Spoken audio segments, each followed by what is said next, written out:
Hello peeps, welcome back to హాలోకంలో. అందరూ ఎలా ఉన్నారు? బాగున్నారా? నేను బాగున్నాను.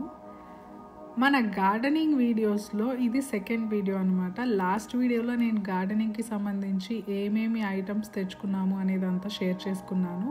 దాని కంటిన్యూషన్ ఈ వీడియో. తెచ్చుకున్న ఐటమ్స్ అన్నిటినీ ఎలా అరేంజ్ చేసుకున్నాను అనేది ఈ వ్లాగ్లో చూద్దాము. వీడియోని స్కిప్ చేయకుండా చివరి వరకు చూడండి, డెఫినెట్లీ మీ అందరికీ నచ్చుతుంది. ఆలస్యం చేయకుండా వ్లాగ్లోకి వెళ్ళిపోదాం రండి. సో మేమైతే ప్లాంటర్ వాల్స్ తెచ్చుకున్నామని చెప్పాను కదా, ఆ ప్లాంటర్ వాల్స్ని ఇలా ఒకదాని మీద ఒకటి ఈచ్ సైడ్ 2 పెట్టుకున్నాం అనమాట. దాంట్లోకి కట్ చేసుకున్న వుడెన్ పీసెస్ ఏవైతే ఉన్నాయో వాటిని ఇట్లా డ్రాప్ చేయటమే ఆ స్లాట్స్లోకి. సో నేనైతే అదే పని చేస్తున్నాను ఇక్కడ. మేము గార్డెనింగ్కి సంబంధించి గ్లౌస్ కూడా తెచ్చుకున్నాం అనమాట. గార్డెనింగ్ గ్లౌస్ అంటారు వాటిని. అవి వేసుకొని మాత్రమే ఈ పనులు చేయండి, లేకపోతే ఏమైనా వుడెన్ పీసెస్ పెట్టేటప్పుడు పేడు ముక్కలు అట్లా గుచ్చుకున్నాయంటే మళ్ళీ ప్రాబ్లం అయిపోయింది. ప్లాంటర్ వాల్స్ అవి పెట్టేటప్పుడు కూడా జాగ్రత్తగా పెట్టుకోండి. సో అలా బెడ్స్ని అయితే అరేంజ్ చేసుకున్నాము. కానీ నెక్స్ట్ డే నాకు ఆ బెడ్ అక్కడ కాకుండా ఇటు సైడ్ ఉంటే బాగుంటుంది అనిపించింది. సో ముందు బేస్లో ఇట్లా ఈ కార్డ్బోర్డ్స్ అయితే అరేంజ్ చేసుకున్నాము. దాని మీద ఇప్పుడు మళ్ళీ ఎలా అయితే బెడ్ అరేంజ్ చేసుకున్నామో అదే ఇటు సైడ్ అరేంజ్ చేద్దామని చెప్పి డిసైడ్ అయ్యాము. సో మళ్ళీ ఆ ప్లేస్మెంట్ అయితే చేంజ్ చేస్తున్నాము. సో ఈ ప్లాంటర్ వాల్స్ వల్ల ఇదే అడ్వాంటేజ్ అనమాట. మనం ఎప్పుడైనా ప్లేస్మెంట్ చేంజ్ చేసుకోవాలంటే ఈజీగా చేంజ్ చేసేసుకోవచ్చు.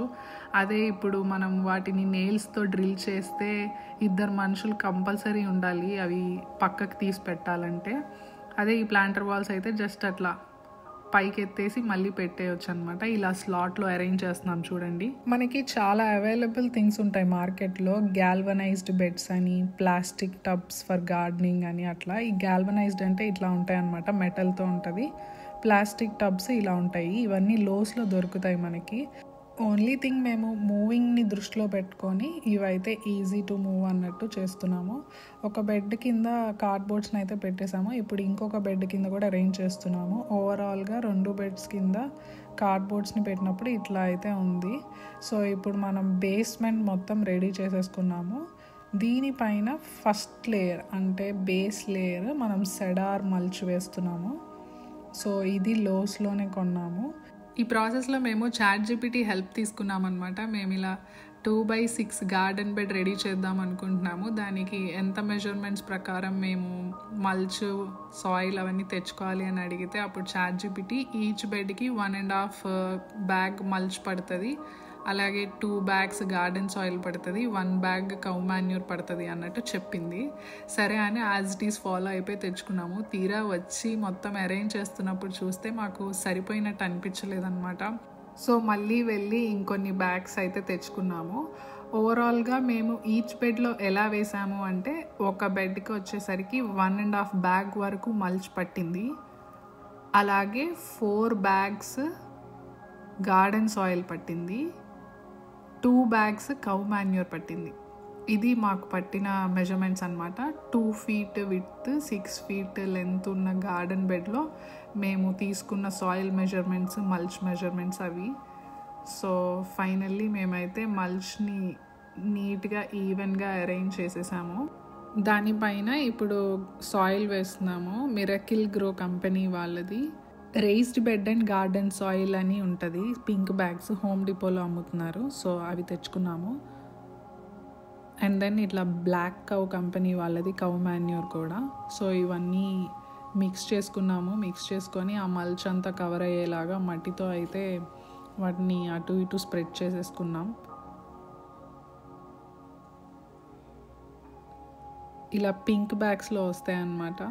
ఇవి వెజిటేబుల్స్కి బాగుంటాయి అని చెప్పి సజెస్ట్ చేశారు. సో అవి తీసుకున్నాము. మేము అక్కడ గార్డెనింగ్ పనులు చేస్తుంటే ఈలోపు బ్రూనో గాడు చూడండి ఏం చేస్తున్నాడు. ఇక్కడ బయట బాగా గాలి వస్తుంది. సో వీడు బాగా ఎంజాయ్ చేస్తున్నాడు ఇక్కడ. బ్రూనో హాయ్,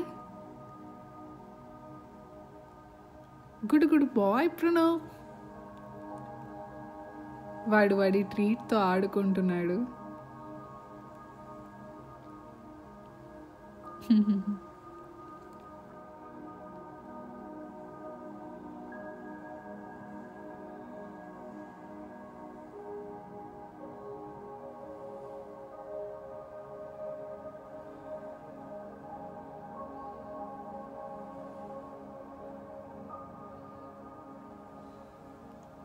ఒళ్ళు విరుచుకుంటున్నాడు చూడండి. Cutie fellow. Bruno say hi. So ఇక్కడ హ్యాండ్ రేక్ హెల్ప్తో మేము ఈ సాయిల్ని అలాగే కౌ మాన్యూర్ని మిక్స్ చేస్తున్నాము అటు ఇటు. సో ఇది one of the garden tool అనమాట, మనకి యూస్ఫుల్ అవుతుంది ఇట్లా సాయిల్ని మిక్స్ చేసుకోవడానికి. అండ్ సాయిల్ ఎరేషన్కి కూడా బాగా హెల్ప్ అవుతుంది ఈ హ్యాండ్ రేక్. సో దాని హెల్ప్తోనే మేము ఇదంతా మిక్స్ చేసి ఈవెన్లీ స్ప్రెడ్ చేసాము మల్చ్ పైన. నేను వెదర్ ఫోర్కాస్ట్ చూస్తే ఒక 2 days వర్షం ఉందన్నమాట. సో వర్షం పడే ముందు మనం గార్డెన్ బెడ్స్ని సాయిల్ని ఇలా అరేంజ్ చేసుకుంటే ఆ వర్షానికి ఈ బెడ్ అంతా మట్టి అదంతా బాగా తడిచి సెట్ అవుతుంది మట్టి అని చెప్పి అంటారు. సో అందుకని వర్షం ఉంది కదా అని చెప్పి మేము ఆ ముందు రోజు ఇట్లా సెట్ చేసుకున్నాం అన్నమాట గార్డెన్ బెడ్ అంతా. మన ఛానల్ని ఎవరైనా ఫస్ట్ టైం చూస్తున్నట్టయితే ప్లీజ్ టు సబ్స్క్రైబ్ టు ఊహాలోకంలో. మీ అందరికీ వీడియోస్ నచ్చుతున్నాయని అనుకుంటున్నాను, మీకు నచ్చితేనే సబ్స్క్రైబ్ చేసుకోండి. సో నేను కూడా ఫస్ట్ టైం గార్డెనింగ్ చేస్తున్నాను యూఎస్లో. ఎలా చేస్తానో ఎంత ఈల్డ్ తీసుకుంటాను అనేది తెలియదు. సో లెర్నింగ్ విత్ ఎక్స్పీరియన్స్ అంతే. నా ఎక్స్పీరియన్స్ని మీతో షేర్ చేసుకోవడానికి ఈ వీడియోస్ అన్నిటినీ పోస్ట్ చేస్తున్నాను. నేనేమైనా తప్పులు చేసినా నేర్చుకోవాల్సినవి ఉన్నా మీరు కమెంట్స్లో మెన్షన్ చేయండి, డెఫినెట్లీ ఇంప్లిమెంట్ చేయడానికి అయితే ట్రై చేస్తాను. సో ఇక్కడ చూపిస్తుంది స్ప్రింక్లర్ అనమాట, ఇది కూడా మేము లోస్లోనే తీసుకున్నాము. సో గార్డెన్ బెడ్ అంతా అరేంజ్ చేసుకున్న తర్వాత ఒకసారి ఇట్లా మట్టినంతా అయితే స్ప్రింక్లర్తో వాటరింగ్ చేసామన్నమాట. అండ్ దెన్ వర్షం కూడా పడుతుంది. సో వర్షం పడితే ఇంకా పూర్తిగా సెట్ అవుతుంది. ఈ వీడియో ఏ రోజు పోస్ట్ చేస్తానో తెలీదు, కానీ నేనైతే మాత్రం ఈ బెడ్ని ఇలా మట్టి ఇదంతా అరేంజ్ చేసింది March 2nd. అదనమాట కథ. హోప్ అందరికీ యూస్ఫుల్ అయ్యే ఇన్ఫర్మేషనే చెప్పానని అనుకుంటున్నాను. వీడియో నచ్చితే ఒక లైక్ చేయండి, కమెంట్ చేయండి, షేర్ చేయండి, సబ్స్క్రైబ్ చేయండి. వచ్చే వీడియోలో కలుద్దాం. Until then bye.